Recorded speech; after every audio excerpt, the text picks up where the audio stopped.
Air Force, they demand that in order to get promoted, you not only have outside academic education, but you also have to have air education has to continue. Remember, I told you in basic training you learn the ranks and you learn the mission of the Air Force and all that. Well, that goes on. So first you go to squadron officer school. So I was a squadron officer. I went to school out at Tinker, and it was a class, and you learned about the history of the Air Force and what you need to do as a new commander and what you have to do. You know. And so then you do a command and staff college when you're major going to lieutenant colonel, and you learn more about the missions that the Air Force competes in and how they're then you move to Air War College in order to be qualified to make colonel. Well, I didn't really think I had a chance at making colonel because I wasn't a flyer, but I went to school anyway. That was the secret that I told all the airmen that I worked with. You've got to have your college education, but you've also got to have your military education. Do the next level before you're ready to be promoted so that you're ready when they have someone to pick out. And it was that way when I did Command and Staff College. I made lieutenant colonel at minimum time because I had all my ducks in a row. I had done all my professional military training. I had done all of my technical training.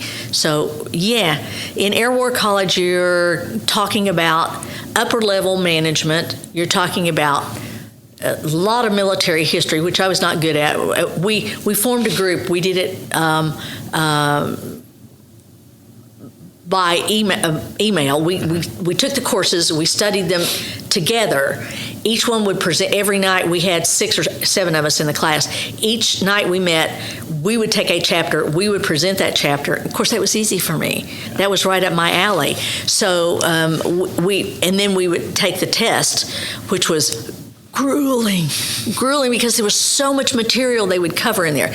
And we not only covered in that, just the Air Force, but how the Air Force interacted with other branches of the service, Navy and Army in particular. It was. I'd taken college courses that weren't nearly as tough as that. Working on my master's. When I went to work on my doctorate, that was a whole different ballgame. I did statistical analysis and said, that's enough for me, I'm done. It was not my forte. I don't need a doctor. I don't need a doctor's. Yeah. Well, and that was just the time I was going into working full time at the Air Guard office, and I said, nah, I don't need that. I'm not going back to that. So it's not worth my time. Not worth my grief. And my husband at the time, Greg Aragon, who is a mathematical genius, he is undoubtedly the smartest man I ever knew. I mean, he read voraciously. He remembered everything he read. And he would read my stuff for my working on my doctorate, and he'd say, this is so easy. Come on, you can do this. And I'm going like, but I don't memorize well. Right. I'm a big picture person. I'm a generalist, literally a generalist. And so having to memorize theorems and theories and which program do I use for this? It's all done by computer. I don't need to know that. And he goes like, you have to learn it. They told you have to learn it. So he was right.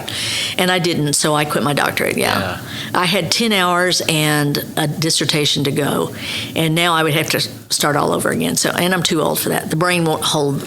It's like a sieve now. It just kind of goes through, and I remember small, minute particles of what I'm supposed to be doing.